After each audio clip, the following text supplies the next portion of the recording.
আসসালামু আলাইকুম ওরহমতুল্লাহি বারাকাতুহু। সম্মানিত দর্শক মণ্ডলী, আজকে আপনাদের সামনে আমি খুব গুরুত্বপূর্ণ একটি আমল নিয়ে উপস্থিত হয়েছি। ইনশাআল্লাহ এটা আপনাদের অত্যন্ত উপকারে আসবে। বিশেষ করে বিয়ের পরে যারা স্বামী স্ত্রীর মধ্যে দ্বন্দ্ব রয়েছে, একজন আরেকজনকে দেখতে পারতেছেন না, আপনাদের জন্য অত্যন্ত কার্যকরী একটি আমল।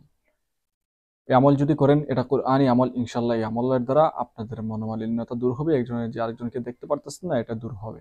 তবে চারিত্রিকভাবে যদি সে সমস্যার মধ্যে হয় থাকে, তার চরিত্রই খারাপ, তাহলে বেশি বেশি নামাজ পড়বেন, দোয়া করবেন, এছাড়া তো আর কিছু করার নাই। কারণ বিয়ের সময় হয়তো টাকা দেখে বিয়ে করছেন, বা অন্য কোনো কিছু দেখে বা ভালোবেসে বিয়ে করছেন।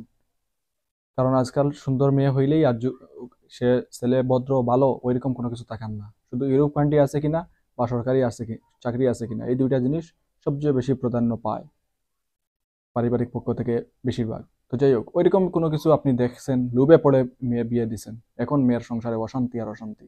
এখন আপনি তামাম কবিরাজ ধরে কোনো কাজ করতে পারবেন না, কারণ মূল ঠিক না। এখন বলতে পারেন তাইলে তার সে যে খারাপ, তাকে ভালো বানানো যায় না কেন? এটা কবিরাজের কাজ নয়, কারণ হেদায়েতের মালিক হচ্ছেন আল্লাহ তাআলা। আর নবীজি সাল্লাল্লাহু আলাইহি ওয়াসাল্লাম বলেছেন, যদি মনে করো যে একটা মানুষ চেঞ্জ হয়ে গেছে, তার খাসলত, তার স্বভাব, এটা পরিবর্তন হয়ে গেছে, এটা বিশ্বাস করতে তোমরা একটু ভেবে চিন্তে বিশ্বাস করিও। প্রয়োজনে যদি মনে করো যে কেউ বলে যে একটা পাহাড় এক স্থান থেকে সরে অন্য স্থানে চলে আসছে, এটা বিশ্বাস করে নিও। এটা যদি আপনার মাথায় একটু গিলু থাকে, একটু চিন্তা করে দেখেন, এক পাহাড় এক স্থান থেকে আরেক স্থানে কি আসবে? আসবে না। কিন্তু নবী সাল্লাল্লাহু আলাইহি ওয়াসাল্লাম বলেছেন যে এটা বিশ্বাস করে নিও যে পাহাড় চলে আসছে, তারপরেও একটা মানুষ খারাপ ছিল, এখন সে ভালো হয়ে গেছে, এটা বিশ্বাস করতে বুঝে শুনে বিশ্বাস করিও। তো যাই হোক, ইনশাল্লাহ এই আমল করবেন। আমল যদি করেন ইনশাল্লাহ উপকার পাবেন। আর বিশেষ করে যারা এখনো বিয়ে হয় নাই, শুধু ভালোবাসলেন আর তার কোনো কিছু জানেন না, ফেসবুকে পরিচয় দেখেনি নাই, কিছুই নেই, সে কি সন্ত্রাস? সে আপনাকে বিয়ের উদ্দেশ্যে বিয়ে করে আপনাকে বুক করে ফেলে চলে যাবে, নাকি আপনাকে নিয়ে সংসার করবে, নাকি সংসারে নিয়ে অশান্তি সৃষ্টি করবে? ওসব কিছু দেখিয়েন। বিয়ে তো পুতুল খেলা নয় যে একটু সময় খেললেন আর পরে শেষ, ওইরকম না। একটা লাইফ, লাইফ সেটেল করবেন, এটা বুঝে শুনে সেটেল করবেন।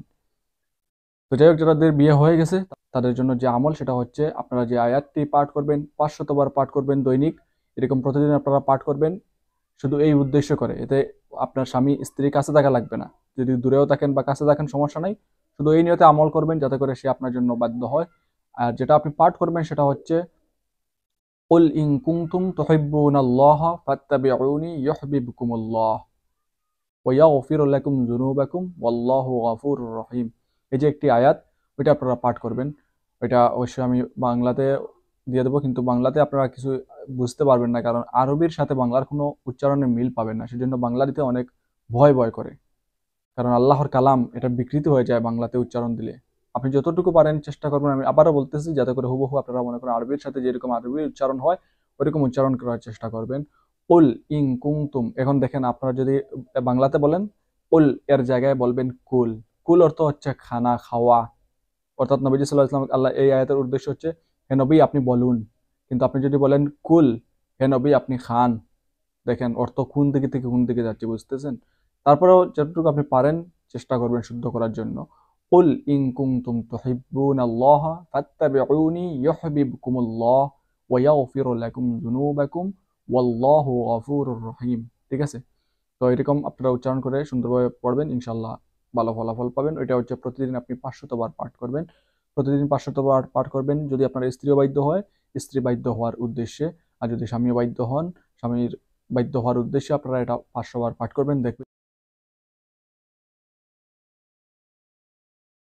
দেখবেন ইনশাল্লাহ যত দিন যাবে আপনারা কামিয়াব হবেন। অর্থাৎ স্ত্রী আপনার প্রতি বাধ্য হবেন, স্বামী বাধ্য হবেন ইনশাল্লাহ। আল্লাহ তাআলার কালাম। তো এটা অবশ্যই ইয়াকিনের সহিত আপনারা পাঠ করবেন। দৃঢ় ইয়াকিন, দৃঢ় মনোবল রেখে যে আল্লাহর কালাম এটা পাঠ করতেছি, ইনশাল্লাহ এটার দ্বারাই আমরা কামিয়াব হব, উপকার হব। ওইরকম করে আপনারা পাঠ করবেন, ইনশাল্লাহ উপকার পাবেন। তো যাই হোক, আজকে ভিডিও পর্যন্ত। পরবর্তী ভিডিও দেখার আমন্ত্রণ জানিয়ে দিলাম। আসসালামু আলাইকুম ওয়া রাহমাতুল্লাহি ওয়া বারাকাতুহু।